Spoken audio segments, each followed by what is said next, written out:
très bien. Maintenant, qu'est-ce qu'il faut faire? Donc, il faut que ce précédent pointe vers P. Ça veut dire ici, nous devons avoir un pointeur. Donc, je supprimais, je vais copier un truc comme ça. Pardon. Nous devons avoir un pointeur, voilà, qui pointe vers le précédent. Je vais à peu près, juste pour que vous compreniez le principe, pour qu'on puisse écrire le pseudo-algorithme ou bien le programme Pascal. Voilà. Donc, nous devons avoir P, ici, pointe vers l'adresse 1. Et c'est quoi l'adresse 1? Elle est dans P. Bien sûr, il ne faut pas utiliser L, puisque c'est possible que ça devienne l'adresse 2 dans le troisième élément. Donc, ça veut dire quoi? Ça veut dire que un C précédent pointe vers P. Un C, chapeau point précédent, pointe vers P. Voilà, c'est très important. Donc, nous avons lié le dernier élément avec un C, et nous avons lié un C avec la cellule pointée par P. Voilà. Donc, très bien. Donc, voilà, on a affecté les liens. Donc, ici, adresse 2, ici, adresse 1. Maintenant, le P doit avoir la même adresse que un C. Donc, c'est très facile. P reçoit un C, tout court. P reçoit un C. Pourquoi?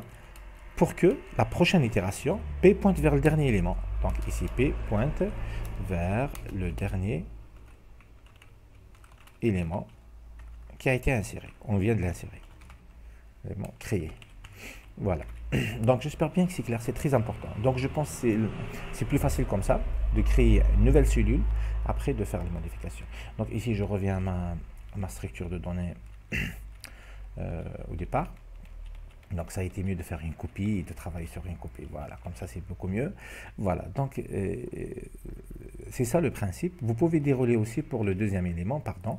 Vous pouvez dérouler ici pour le deuxième élément et vous allez voir. Donc, très bien. Ici, on termine la lecture. Donc, voilà la lecture. Donc, la lecture d'une liste bidirectionnelle. Donc, c'est un peu, c'est pas la même chose qu'une liste normale puisqu'il y a le précédent. Le pointeur précédent. Donc, qu'est-ce qu'on va faire? On va faire l'affichage pour vérifier est-ce que c'est vrai, c'est bien effectué. Donc, on va faire un affichage de la liste bidirectionnelle. On va faire l'affichage normal. L'affichage normal, c'est quoi? C'est du premier élément vers le dernier élément. Donc, qu'est-ce qu'on va faire? On va faire P reçoit L. On va faire tant que P est différent de nil. Ça, on l'a fait déjà. Begin. And. Il ne faut pas oublier toujours l'instruction qui permet de modifier la condition de while. Sinon, vous allez avoir une boucle infinie. P reçoit P point suivant. Ici, on va afficher write. Je vais faire un saut de ligne ici. C'est pour l'affichage uniquement. Ça, c'est pas important au niveau de la feuille d'examen ou bien dans un interro ou bien. Donc, c'est juste pour l'affichage. Donc, l'affichage, pardon, de la liste B direct, de la liste L directement. Donc, ici, l'affichage du premier vers le dernier. L'ordre de création ici. Voilà. Donc, qu'est-ce qu'il faut faire? Donc, il faut afficher la valeur du maillon pointé par P. Pardon. Qu'est-ce que j'ai fait? Voilà. P.val. Voilà. Et je fais un petit espace. Comme vous pouvez faire ici, par exemple, 8. Il va laisser l'espace. Donc, je compile. Très bien. J'exécute. Donc, alors, je compile tout d'abord. Je pense l'exécution, c'est Shift F6. Ah bon, non, c'est pas ça. Ok, j'exécute. Donc, je donne la taille, par exemple, 4 éléments. Je vais donner l'élément numéro donc 15, 66, 33 et moins 8. On va avoir 15, 66, 33, moins 8. Donc, ces espaces-là sont créés par le formatage 8. Donc, il laisse 8 espaces. Après, il commence à écrire le nombre en reculant vers la gauche. C'est pas vers la droite. Voilà, donc j'espère bien que c'est clair. Donc, maintenant, on passe à l'affichage, l'autre affichage, c'est l'affichage inversé. L'affichage inversé, c'est que on va laisser cet affichage et on va faire copier-coller. L'affichage inversé, c'est quoi? C'est qu'on va afficher la liste du dernier vers le premier. Ceci est possible. Ceci est possible à cause que la liste est bidirectionnelle. Donc on va exploiter le pointeur vers l'élément précédent. Donc ici pointeur vers la cellule suivante, et ici le pointeur vers la cellule précédente. Très bien. Donc on vient ici. Donc comment faire? Tout d'abord, avant de commencer de faire l'affichage, il faut que P pointe vers le dernier élément. Qu'est-ce qu'on va faire? On va faire ceci tant que P suivant différent de nul, tant qu'on n'est pas arrivé au dernier élément. Bien sûr, il faut faire attention, c'est L égale à nil, donc tant que P différent de nil, donc elle n'est pas vide, et pardon, ça c'est le langage parce que c'est le langage de C, and P, voilà. D'où, qu'est-ce qu'il faut faire? Tout simplement, il faut faire P reçoit, P chapeau point suivre. Donc ici, cette boucle, donc c'est une boucle qui permet de ramener le P vers le dernier élément. Donc ici, ramener le pointeur P vers le dernier élément de la liste L. Voilà, c'est ça le rôle de cette boucle. Maintenant, qu'est-ce qu'il faut faire? Il faut reculer. Donc, tant que P est différent de nil, on va afficher la valeur. Maintenant, P reçoit P point précédent. C'est pas P point suivant. Donc, ici, aller à l'élément précédent. C'est pas suivant. Par contre, ici, dans la boucle précédente, c'est aller à l'élément suivant. Voilà, c'est ça le principe. Donc je compile si j'ai pas fait une erreur. Ici j'ai fait. Donc tant que P est différent de nil, donc il faut fermer la parenthèse ici et ouvrir. C'est comme ça que Pascal fonctionne. Voilà, très bien, il n'y a pas d'erreur. Donc on va avoir deux types d'affichage.